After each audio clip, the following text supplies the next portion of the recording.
Good evening. So we're going to learn the Sicha from Likute, volume 10 of Likute Sichos from the project Likute Sichos that we're learning this week. Just a PSA, I guess. The other Sicha that we're learning this week, Vayigash 1, is part from the same volume, is published by Sichos in English as part of the lessons in the Likute Sichos book, which is available in the Shul library, and it's available. They sent out a PDF of that one, so if you would like to learn that one and would like that PDF, please reach out. I'd be happy to share it. So the Sicha that we're going to learn is focusing on chapter 45. Obviously, we're going to zoom in to one specific pasuk and one or two specific comments of Rashi, but let's sort of familiarize ourselves with the context here. So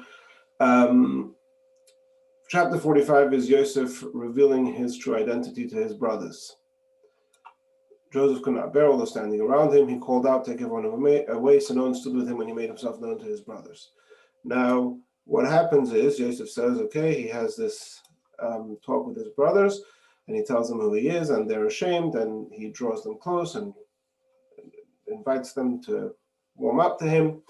And he says, "Don't be sad, let it trouble you that you sold me here, for it was to preserve life that God sent me before you." So even though you intended this to be a terrible thing, the truth is that this worked out to be the best thing ever, and this was really a blessing in disguise. And he tells them that there's still another 5 years of famine to come.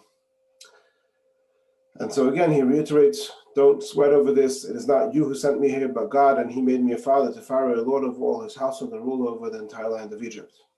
And then he tells them, okay, rush, hurry up, hasten, go up to my father and tell him, so said your son Yosef, God has made me a lord of all of Egypt, and come down to me, do not tarry. This is the message he's sending to his father Yaakov, and he's telling him, you will dwell in Goshen, you'll be near to me, you, your children, your grandchildren, your flock, everything you have, and I will sustain you and give you everything you need for all the years.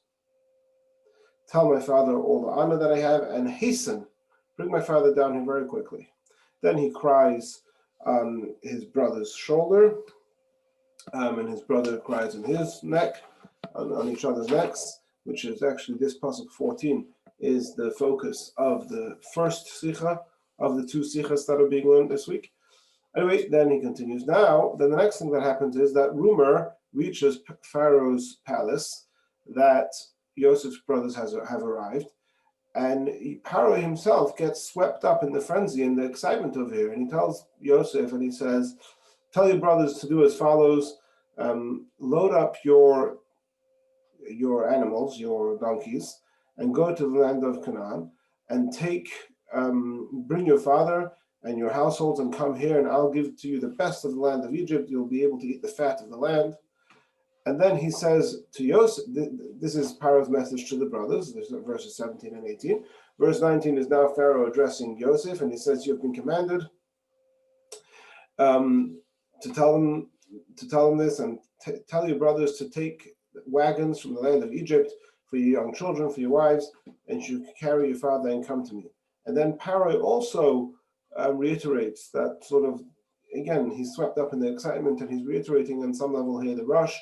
Don't be concerned about your utensils. In other words, don't get moving trucks and start bringing all your stuff. Just drop everything and come right away, and you won't be lacking anything. The best of all of the land of Egypt is yours. Okay, and then verse 21 says that the sons of Israel did so, and Yosef gave them wagons by Pharaoh's orders, and he gave them provisions for the way. So he gave them food to take along for them to eat on the way. And in addition, he gave them not in addition. It seems like what were the provisions that he gave for the way? He gave them all, to each one, changes of clothing. I'm not sure why they put here several, but each one got changes of clothing. And to Binyamin, he gave 300 pieces of silver and 5 changing of clothing.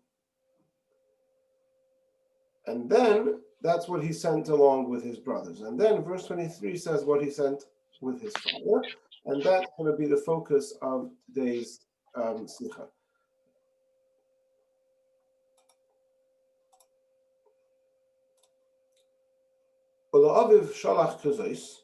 To his father he sent as follows.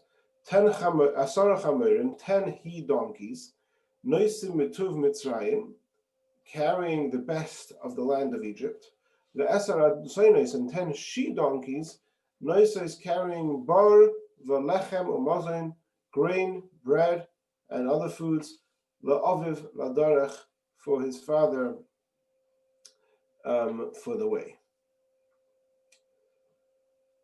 So, simple pasuk, but there is one difficulty which the commentaries address on this pasuk, and that is this word kazois. To his father he sent, the translation here says he sent the following, or he sent as follows. It's, in the Hebrew, in the language of the pasuk, this word is basically superfluous, or as we say in Bais Menachem, superfluous. This word is superfluous. What it should just say, to his father he sent 10 donkeys. Why does it say he sent as such, or as follows, kazois? What is that extra word doing here? And indeed, there is a comment of Rashi on this verse. Shalach kazois, kacheshboin hazeh. He sent according to this amount, to this calculation, according to this summary. Umahu hacheshboin, and what is the summary? Asara chamerim, 10 he donkeys, etc., v'gomer, etc.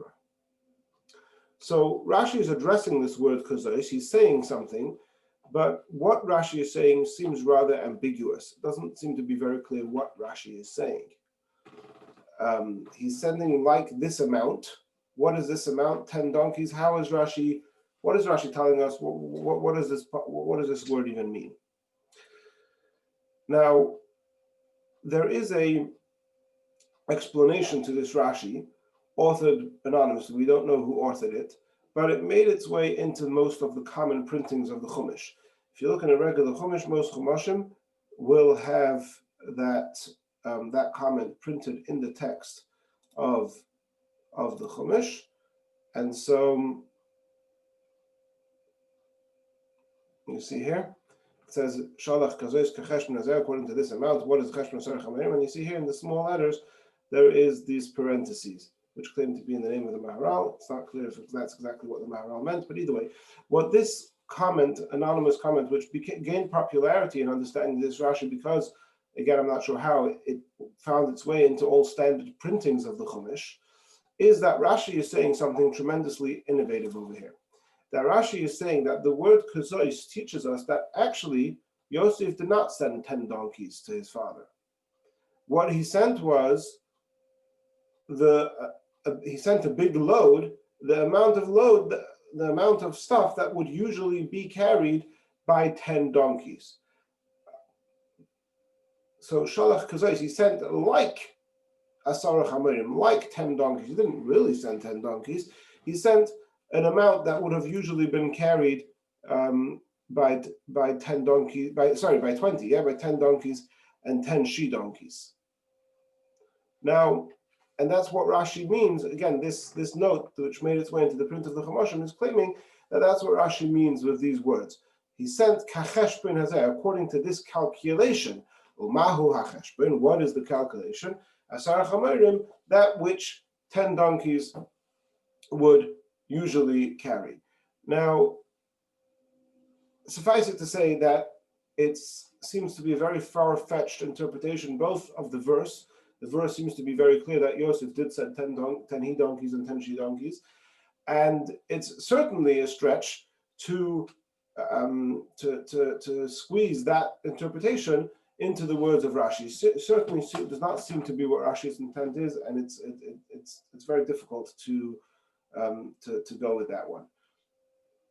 And just point out another interesting question that arises if you use this interpretation, is that if you're describing the load, first of all, it's a very strange way to describe anything, but if you're describing the load, then why are you saying the load of 10 he donkeys and 10 she donkeys? Like, just say the load of 20 donkeys, or the load of, to describe the size of a load by saying that it's 10 he donkeys and 10 she donkeys seems to be somewhat difficult. So in order to understand this Rashi, what we're going to do is we're going to review a little bit what do the other commentaries say, and then based on that, hopefully shed some light on what's going on over here. So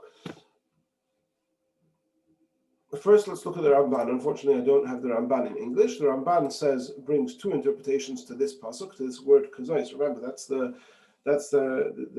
word in the pasuk which seems superfluous is that word kazais. So the Ramban, and again, I don't have this in English, in his second interpretation of the Ramban, which he refers to as V'hu HaNochain, this is the correct Peshat, this is the preferred interpretation of the pasuk, is as follows. To his father he also sent provisions like this one that we've just mentioned, that he gave to his brothers. Not to compare what he gave to his brothers to what he gave to his father.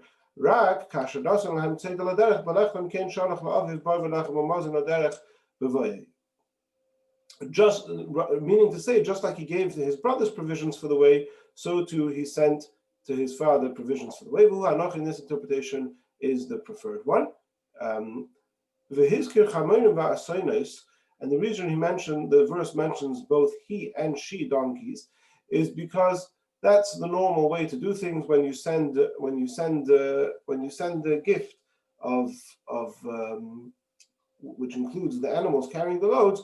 The custom is to send both male and females, as we find that Yitzchak did earlier on in chapter 32:16, which is at the beginning of Parshas Vayishlach, when Yaakov is leaving Lavan and on his way to greet Esav, and he sends ahead many gifts to try and appease Esav.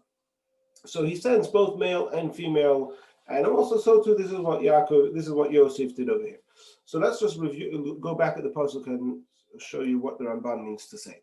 The Ramban is saying that this word kazois is to be translated as follows.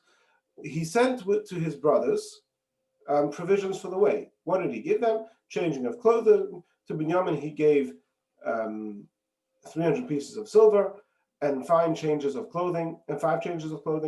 And to his father he sent kazois. He sent the same. Namely, he also sent provisions for the way. So the word kazois, according to the Ramban, doesn't pertain to the following words in the pasuk that he sent as follows: 10 donkeys, etc., etc. Rather, it pertains to the previous pasukim. He sent similar. He sent similar, just like he sent provisions for the way for his brothers. He also sent provisions for the way to his father. Now, the provisions that he sent for his father were not the same as the provisions he sent for his brothers.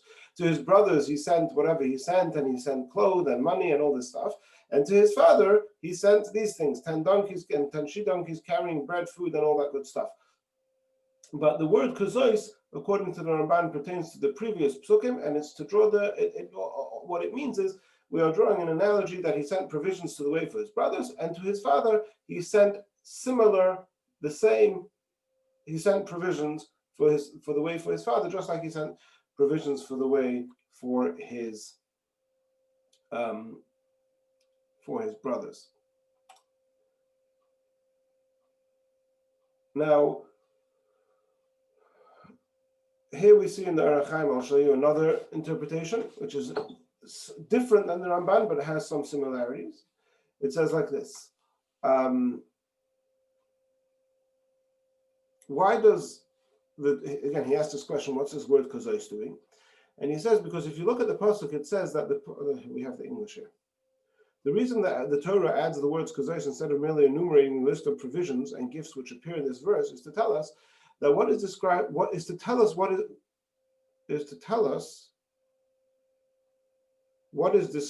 Metuv Mitzrayim, Egypt's best produce, something which the Torah has not identified, referred to the quality of the various items listed.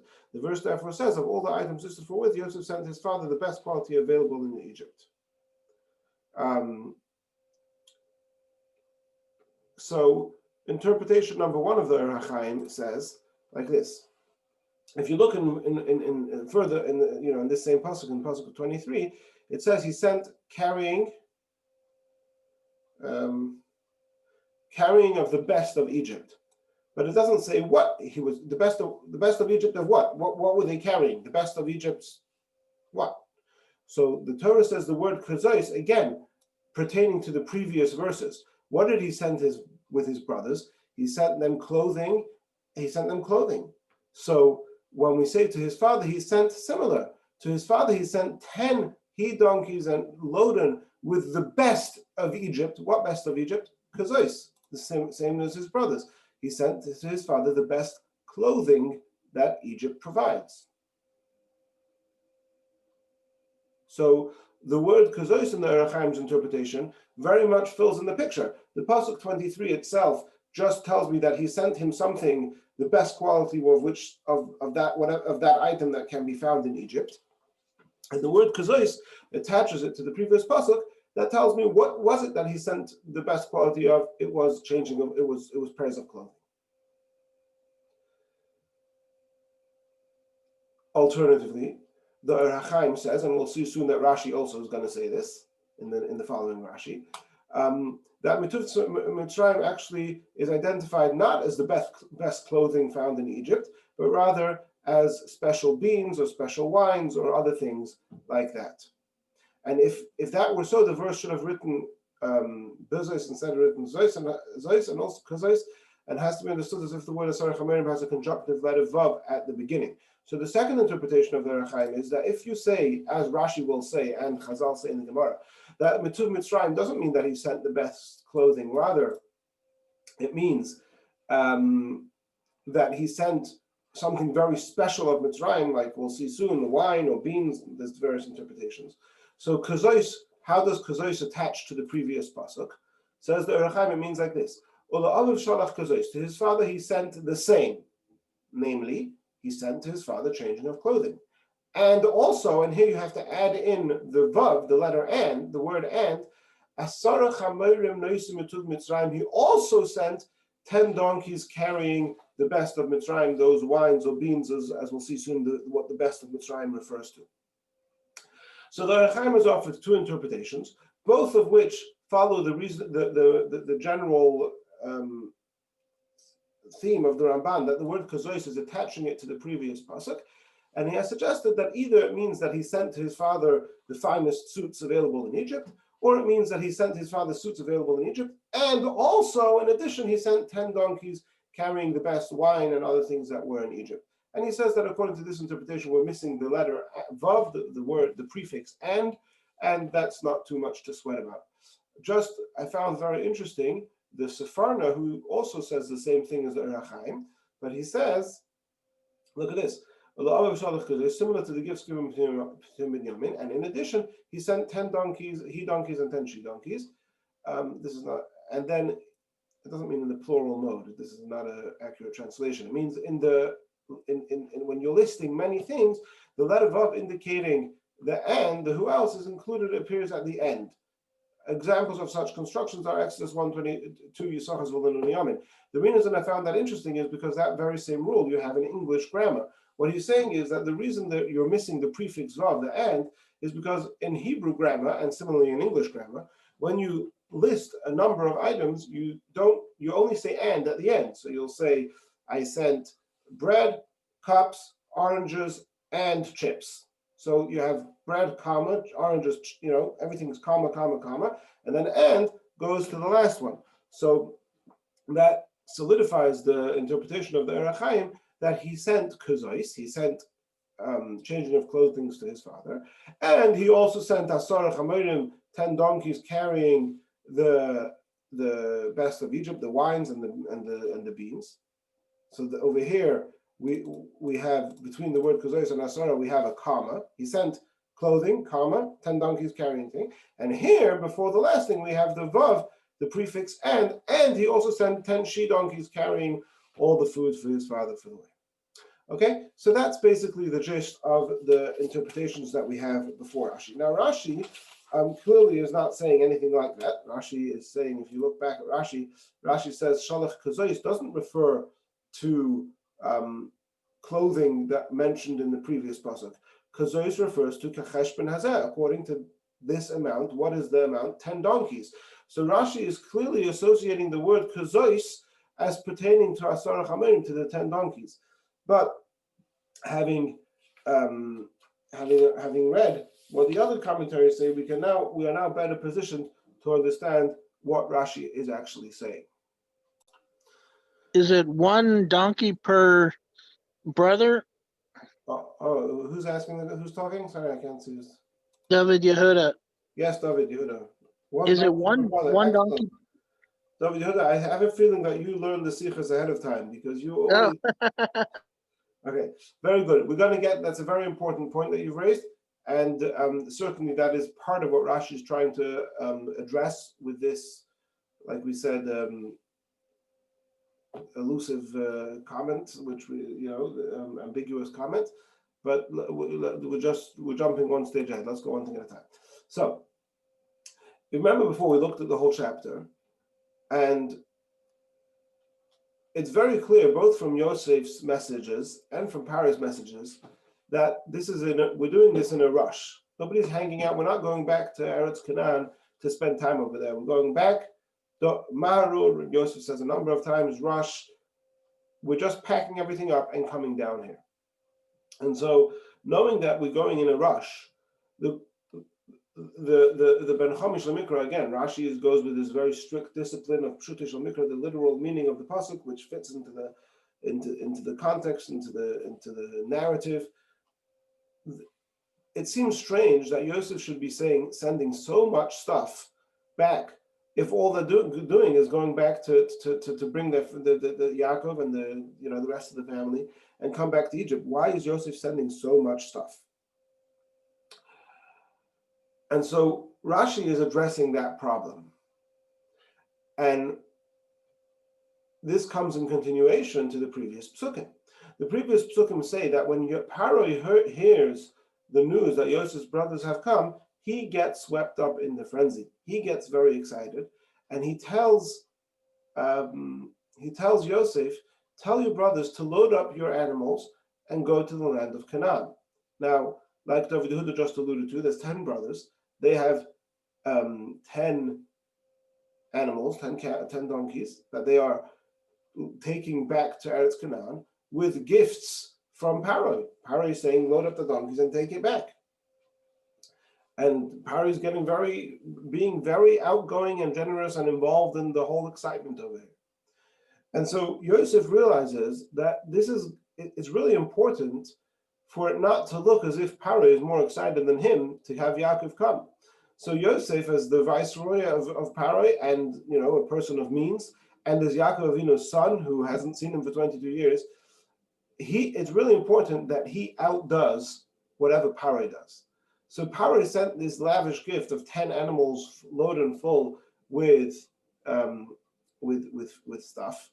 So Yosef has to double that. He has to outdo Paro. And in so doing, Yosef is going to demonstrate his excitement for his father coming.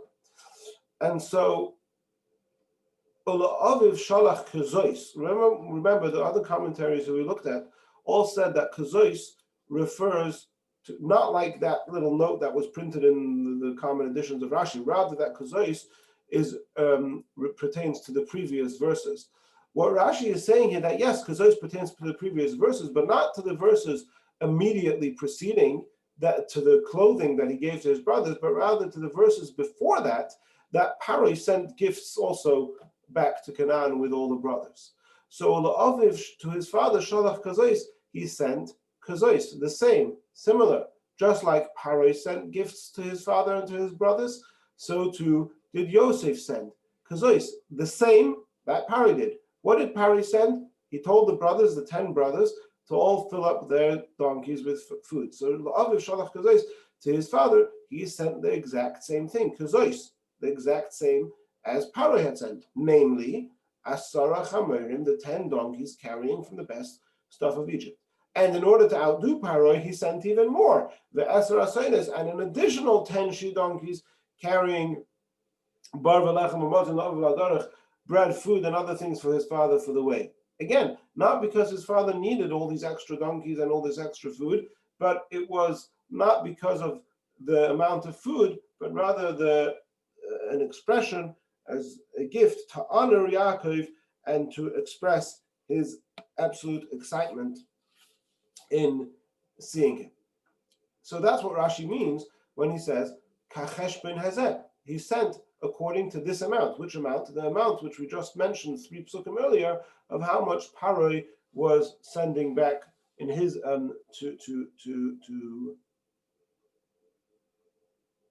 to Yaakov. Now, the problem is that if you think about it, there should be 11, not 10, because there's 11 brothers. So why 10? Why are there only 10? And Rashi, and that's the next words of Rashi. Rashi is emphasizing over here. Umahu hacheshbon. What is the amount? Asar chamerin. It's only 10, right? So it all fits. Rashi is saying, you think it's 11. No. Mahu hacheshbon. What is the amount? 10. If you actually pay closer attention, you will see that actually it does make sense that there were only 10, not 11, and therefore it all makes sense. And that's these sort of, again, ambiguous words where Rashi's emphasizing this. Kachesh ben Hazeh, he sent this number. What is the number? The number is 10. That matches the number of Paroi. Don't think the number of Paroi was 11 because there's 11 brothers. The number of Paroi is only 10 because even though there were 11 brothers, there were only 10 donkeys. Why is that so? So in order to do that, in order to understand that, we need to review the story that happened until now.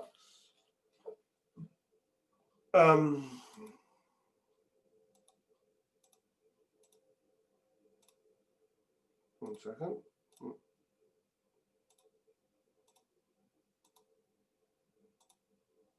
So at the end of Parashas Miketz, let's look over here. At the end of Parashas Miketz,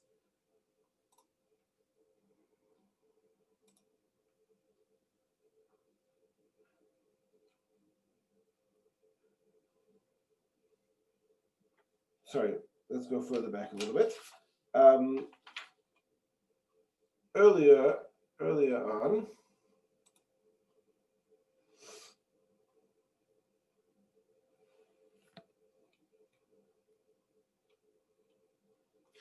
the first time the brothers come to Egypt and they're going to go back home, so Yosef has this whole thing that he does, and he ends up keeping Shimon behind, and everybody else goes home. Everybody else goes home, and he's keeping Shimon as a collateral that they're actually going to come back again with Binyamin. Now, Shimon came to buy food for his family. So even though he's keeping Shimon as a collateral, there's no reason for him to keep Shimon's donkey and Shimon's food. And so he sends back the 10 brothers. That means all of them besides there's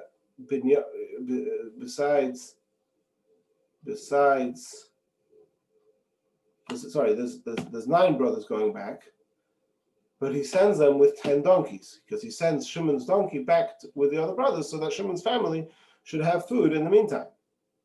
Now then, they come back with Binyamin. So now they come back with 10 donkeys. So now the third time round, when they're going back they found out that Yosef is alive, and they're going back to pick up Yaakov. So Shimon doesn't have a donkey because his original donkey was sent back with the Mitzrayim, was sent back to Canaan the first time that the brothers left, and he hasn't even had a chance to buy a new one. And if you look at the verses over here, you see they came. They come back to Egypt the second time, and they're taken to the house of Yosef to eat, and they're very nervous, and they tell the guy that we brought out the extra money that we found in our sacks, we brought back, and he says, don't worry about it, all is good, and he brought Shimon out to them. So Shimon's come out. Shimon doesn't have a donkey. His donkey already made back to Israel. And if you read the continuation of the narrative over here, it's very clear that there was no other time. It's not like Shimon went out to the animal market and bought another donkey. They're all in Yosef's house. They're waiting for Yosef to come. They have a conversation, and that's it. And then they leave. Go to chapter 44. They filled up their sacks, and that's it. They leave. So Shimon doesn't even have a donkey anymore. So that's what Rashi means to say that there are only 10 donkeys. And this is actually, find very interesting allusion to this in Rashi at the end of Parshas Miketz of last week, where on the second return trip to Canaan, when Yosef has secretly planted his goblet in Binyamin's bag. So Rashi says, let's show the Rashi.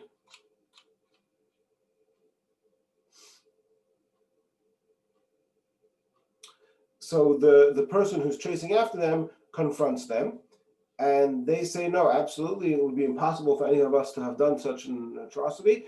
And whoever of your servants with whom that goblet is found shall die, and we shall all be slaves to my master, to Yosef. And he said, he referring to the person who chased after them, yes, it is true. Indeed, you have spoken. It's true as you have spoken. In other words, that it would be appropriate for all of you to become slaves to my master. However, the one with whom, but I'm going to be extra kind to you, and I'm only going to take the person who, in whose package the goblet will be found. I'm not even going to kill him, like it says here. It's just going to be my slave, and the rest of you won't be slaves. You'll just be cleared. So Rashi says, indeed, according to the law, it is as you have spoken, that you are all liable in this matter. Why? Because if there are 10 people and the possession of one is a stolen article is found, they are all in prison, right? So why does Rashi say 10? Doesn't say people, it says 10, yeah? There's 10. Why does he say 10 and not 11? There's 11 people over there. But because it's true that there were 11 people, but based on what we have now explained, there were 11 people, but there were only 10 packages. There were only 10 donkeys carrying food. So there were only 10 places in which he had to look for the goblets. Shimon was sort of going back home empty-handed. And so that's what that also fits over here with Rashi saying the word 10. There were only 10 of them. So again, let's review this Rashi that we're focusing on here and tie it all up. Shalach kazois. Yosef sent kazois, meaning not as follows. It doesn't mean as follows. That's superfluous. Shalach kazois. He sent the same as Pare. Why does the Torah emphasize that what Yosef is saying is what Yosef is sending is matching Pare's gift? Because the Torah is trying to explain, why is Yosef bothering? Why is Yosef bothering to send so much if they're coming right away without any delay? The answer is because he's matching Pare's gift, and that's self-explanatory that it's important for Yosef to match Pare's gift. And what is he sending? What is he sending? What is it that he's sending to match Pare's gift? 10 donkeys. And Rashi emphasizes, think about the number closely, you will see that it's only 10. Why is it only 10? Because Shimon, even though he was there, he did not have a donkey. There were only 10, there were 11 brothers, but only 10 donkeys and 10 packages going down from Mitzrayim. Okay, now that finishes the addressing of this Rashi, but don't leave yet. There is the next Rashi. The pasuk continues and says, and it's all going to be, the next Rashi will also be understood in the same light. The next Rashi says,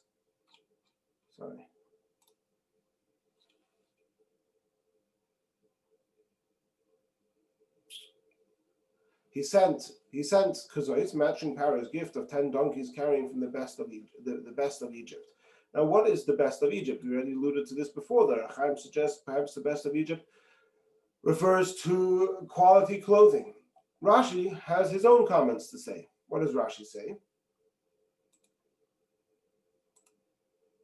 Mutuv Mitzrayim says, we find stated in the Talmud that he sent him old wine because old people, the elderly, like old wine. It's good for they like old wine very much. The Medrash states that he sent split beans. Pul means beans, and grisin shapul means ground up or split up beans. So there's a number of questions that arise with this Rashi. The most important one is that one of the principles in Rashi, like we keep on emphasizing, is going with a very strict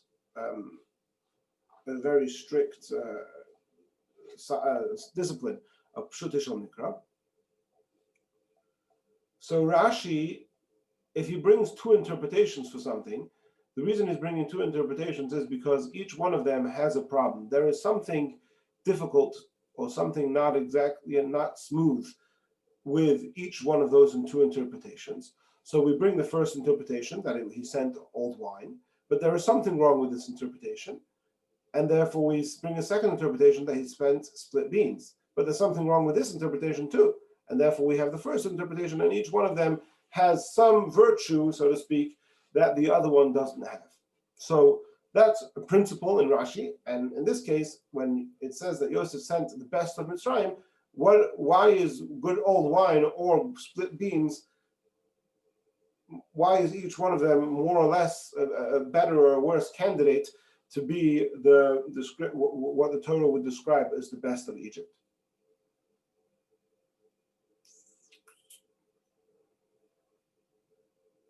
And you'll also notice that that the first thing where he says he sent him wine, Rashi says why he sent him wine. He sent him wine because that's something which elderly people like very much. But when he says, according to the second interpretation, that he sent him split beans, Rashi doesn't add any reason. In other commentaries, they do say reasons why he sent beans, but Rashi doesn't say any reason. Why does he say a reason for the first one and not for the second one? So, again, the part of the discipline of Trut Shel Mikra is it's extremely scientific and methodical, and we already have information. We know things. Now, what do we know about Egypt? We know that Egypt is not so well known for its good fruit, right? That's why also by the spies, when Moses sends the spies, he tells them to bring from the fruit of the land, because the land of Israel is the land that's blessed with fruit. Specifically, we're talking about wine, right? It's the land of vines, and good fruit. That was the specialty of the land of Israel. Good vines and wines. That wasn't what Egypt was known for. What Egypt was known for, and this the Ben Chumash the Mikra, the child learning Chumash already knows, because it's come up earlier in Genesis chapter 13, where it talks about the land of Mitzrayim, the praise of Egypt. What is Egypt known for? Lizra'im, which means seeds, right? So beans, something which is planted with seeds, not fruit. Fruit would be Elonis. Here we have trees. But the land of Egypt is not known for its trees. It's known for its good produce, vegetables, seeds, that type of things. Those grow those are very good quality in Egypt.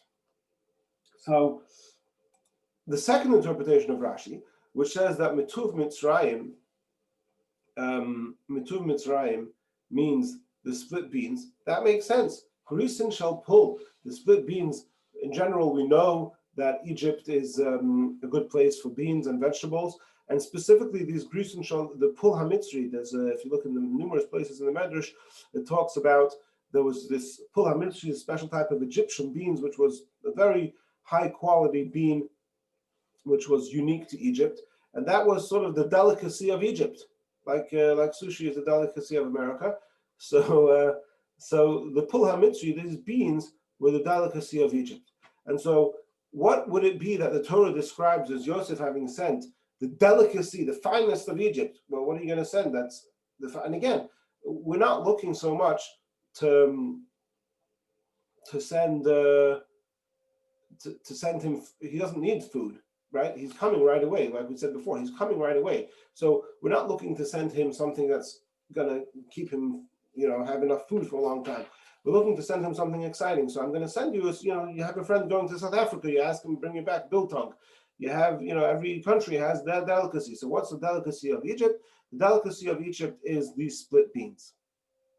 Now, that's very good. And the advantage of this second interpretation, remember we said each of the two interpretations has to have some advantage, some virtue that makes it jive better with the pasuk. So that fits very well in a very literal way. Mituv Mitzrayim, sending the finest of Egypt. We know what's the things that are the finest in Egypt: split beans, right?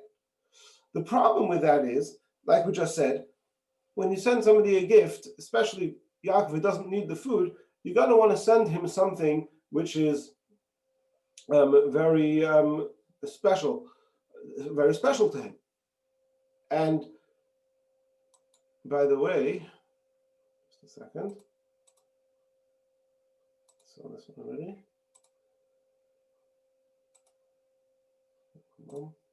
This one. No.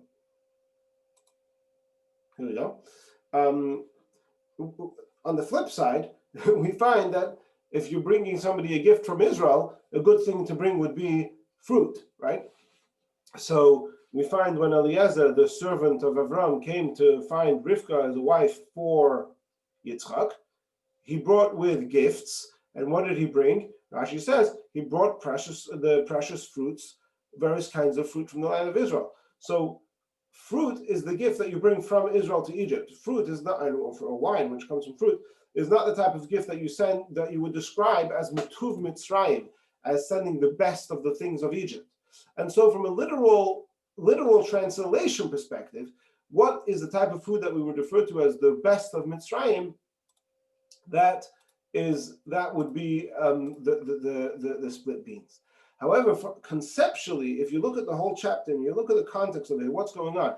Yosef is not trying to send Yaakov food. He's trying to send him something which is going to be really meaningful to him, something special. So from that perspective, again, not from a literal translation of the word perspective, but from the general context of what Yosef is trying to accomplish with this gift, to show his honor to Yaakov, to outdo Pharaoh, whatever, all of those things.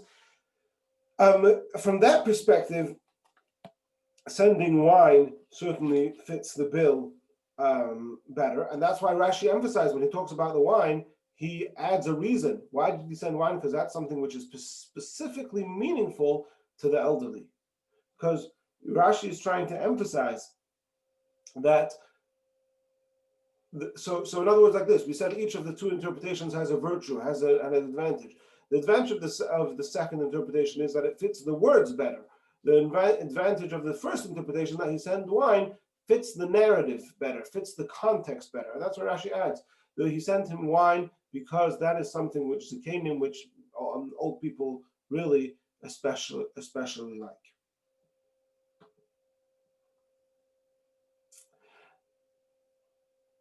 And Rashi writes these very curious words, Matzino b'Talmud, we find stating in the Talmud, or we find Matzino b'Gemara, we find in the Gemara. Those words in Rashi, when Rashi quotes the Gemara, are extremely rare.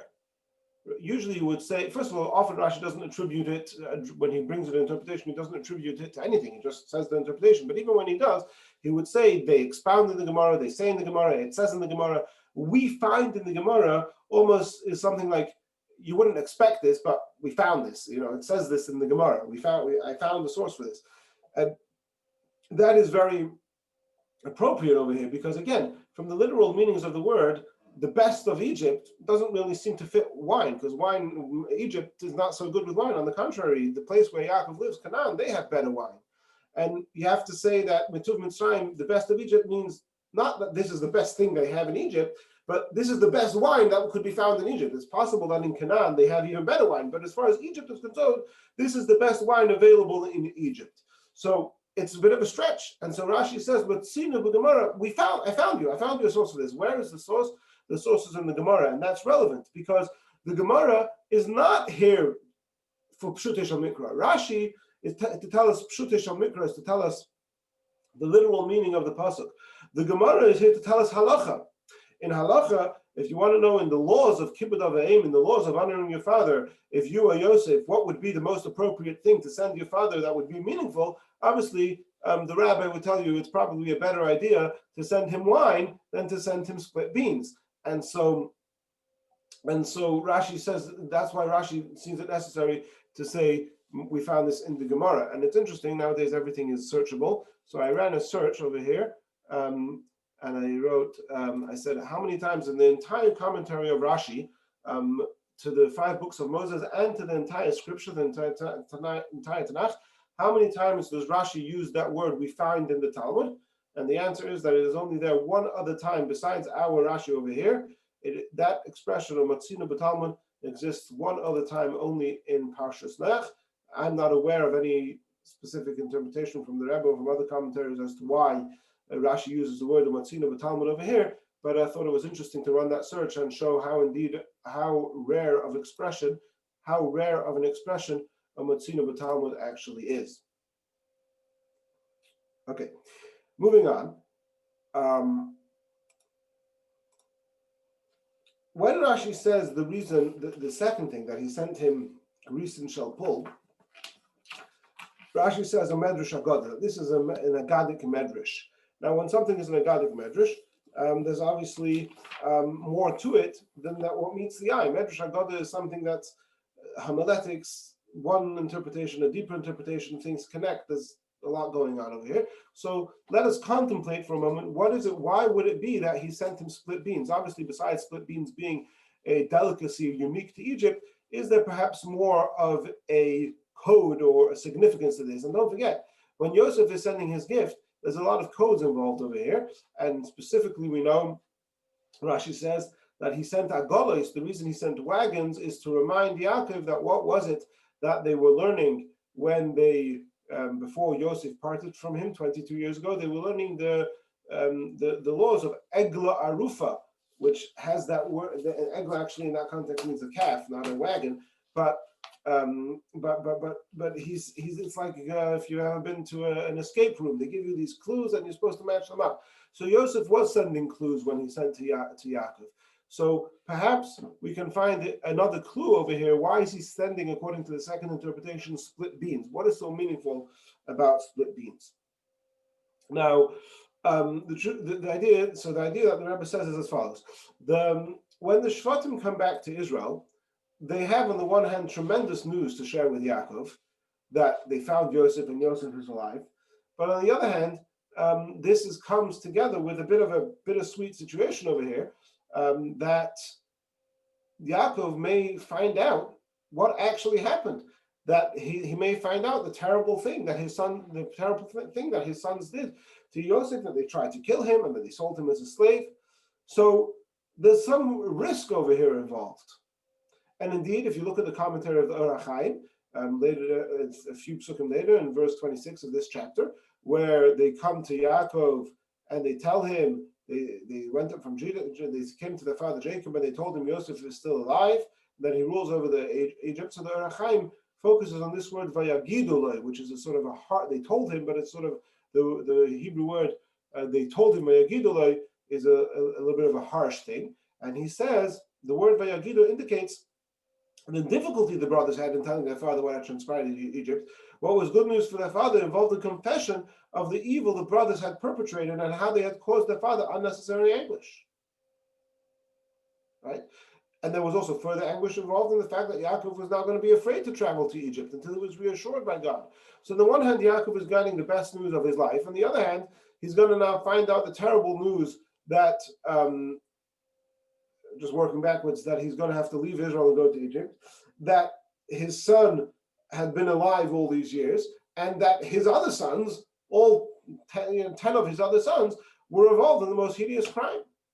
Now, if you look in Rashi, there's different opinions about this, but if you look at Rashi in a number of places, it's clear that Rashi holds that indeed Yaakov did find out that the Shvatim were responsible for what happened to Yosef, that this did not remain a secret. And I'll show you a couple of references in Rashi where we see this. Number one is in Parshas Vayechi, in the end of Yaakov's life, when he's giving his parting words of blessing to the Shvatim, he says over Tzonim Ikru Shoir, in their self-will they lamed an ox. Says Rashi, what does it mean they lamed an ox? And again, this is all in poetry, so the words are very not clear, and Rashi elaborates. Rashi says they desired to exterminate Yosef. So Yaakov is clearly aware that the other Shvatim did to Yosef. And similarly, a few psukim later, you have, he says, Yehuda, your brethren shall praise you. Why? Because he says,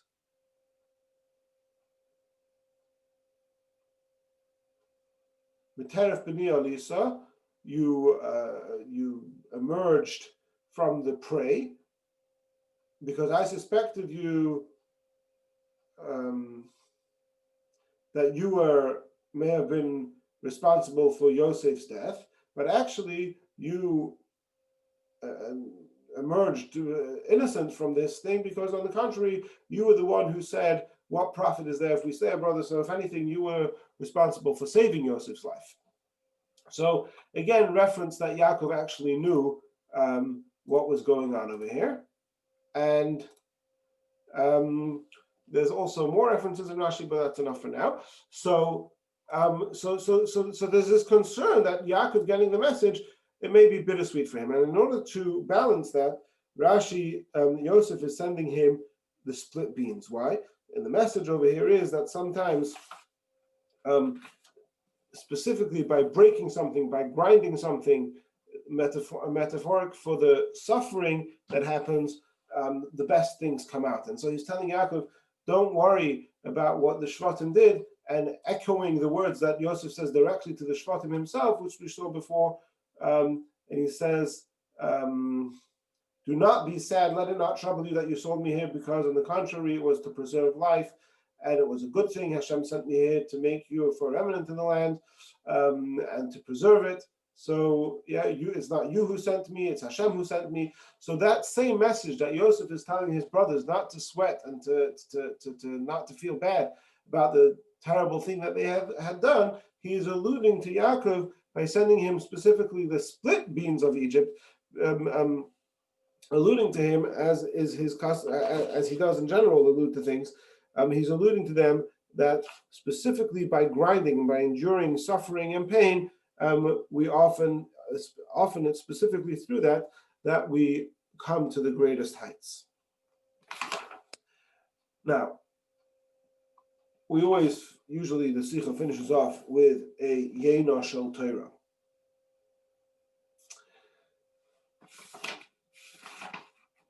So what are we a message that we learn out? So the Rebbe focuses here on a message that we learn out from the old wine that Yosef sent. And the Rebbe says 2 points. And let's read this from the translation of the Sicha over here. Seemingly, the interpretation that Yosef sent vintage wine is problematic. When you send a gift to a person to whom you wish to honor and to please, you try to send something that the person doesn't already have. Then the gift is more precious and more pleasing. In our case, though, how did Yosef know that in Canaan, Yaakov had no vintage wine? Again, like we said before, Israel is Eretz Canaan is the place which has tremendous quality fruit, etc. So why is Yosef assuming that Yaakov doesn't already have this? Right? Now, according to the interpretation that he split beans, this question doesn't arise, since split beans was a prized food, and Yosef knew that during a famine, split beans would be appreciated. But according to the interpretation that Yosef sent vintage wine, how did Yosef know that this particular gift would be appreciated? And so the Rebbe points to something over here. Earlier on in Parashas Miketz, it says that second time when the brothers came back from Egypt, they were invited for dinner in Yosef's house, and it says Vayishtu Vayishkuru Imoi, and that they drank and became intoxicated together with Yosef. So all of the brothers, Yosef and all of his 11 brothers, are becoming intoxicated. And Rashi says this is unique because from the day they sold him, they had not drunk wine, nor he had drunk wine. And on that day was the first time they drank wine, even though they didn't yet know that this was Yosef. This was the first time any of them had drunk wine. Now, why were they not drinking wine? It clearly wasn't only to do teshuvah for what they had done, because then why was Yosef not drinking wine? He didn't do anything wrong, but rather not drinking wine was an expression of the tsar, an expression of their pain. And so it's reasonable to assume that Yaakov also didn't drink wine. So therefore now the difficulty is solved, because Rashi explained earlier that they drank and imbibed with him, that from the day they had sold him, they did not drink wine, nor did he drink wine. But on that day, they did drink wine, meaning that for 22 years, neither the brothers nor Yosef drank a sip of wine. Understandably, if neither the brothers or Yosef drank wine this entire period of time, how much more so there stands to reason that Yaakov, who was grieving inconsolably at the entire time, also did not drink wine for these entire 22 years. And so we could only imagine the calming effect it had when Yosef extended an invitation to his father to drink, sending him vintage wine. And now we could also suggest another reason for the perspective of the Yen Shel Torah, the inner dimension of the Torah, why Yosef sent vintage wine. So Rashi says he sent vintage wine because elderly people are calmed by it. But now there's a deeper reason, because by doing so, Yosef intimated to Yaakov that although he had languished in Egypt, he had never lost trust in God, that he would see his father once again. And therefore, although he did not drink it, Yosef had kept wine reserved for a long time until it had become yain yoshan, vintage wine, in order that it would be ready for the time to come. So the fact that Yosef even had such a bottle of wine in his possession, a bottle of vintage wine, was alluding to Yaakov, not merely extending an invitation to Yaakov that now it's okay for you to drink wine, and it's something which you haven't done for 22 years, but even more so, look, I always held on to the hope that things would be good in the end and everything would work out and I would see you, and I kept a bottle of wine to say l'chaim and celebrate on when this time were to come. And from this behavior of Yosef, we can deduce a lesson in our service of Hashem, a lesson that is applicable to each and every person. Even when we find ourselves in a situation where the constraints and limitations of the world, the materialistic and environmental distractions disturb us from serving God,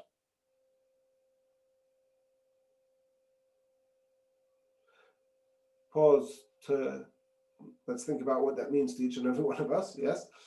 So nevertheless, we should not despair, and on the contrary, we should strengthen ourselves with complete trust that Hashem will surely make us successful in our mundane affairs in a way that does not conflict with our adherence to Torah and mitzvahs.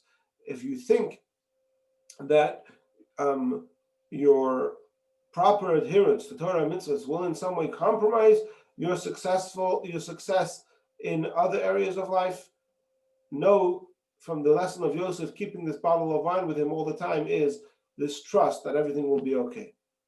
And then the Rebbe says another lesson. We know that Yosef was very careful not to do anything without Paro's permission.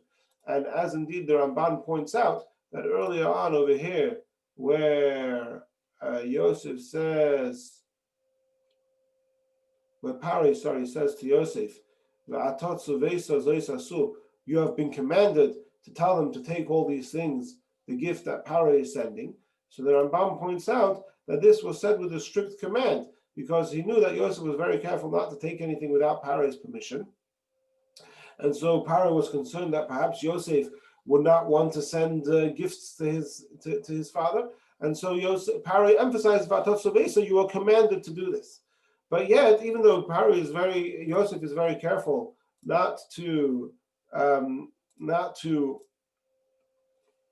take anything without Paro's permission, we don't find anywhere that Yosef asked permission for all these extra gifts that he was sending to his father. And so Yosef sent and there's another, so this serves as another lesson that we can learn of here. Yosef sent his present to his father on his own initiative without the command to do so from Pharaoh, king of Egypt, and without requesting his agreement. Thus, when it came to doing a mitzvah, the mitzvah of honoring his father, Yosef did not take Pharaoh into consideration whatsoever. Yosef went ahead and observed the mitzvah with great care, etc. The same applies to divine service and each and every one of us. When a matter pertaining to Torah and mitzvahs arises, we needn't concern ourselves at all with worldly constraints and limitations. We should fulfill the mitzvah beautifully. And through such an approach, not only will we succeed in our observance of Torah and mitzvahs, but all of our mundane affairs will be successful as well.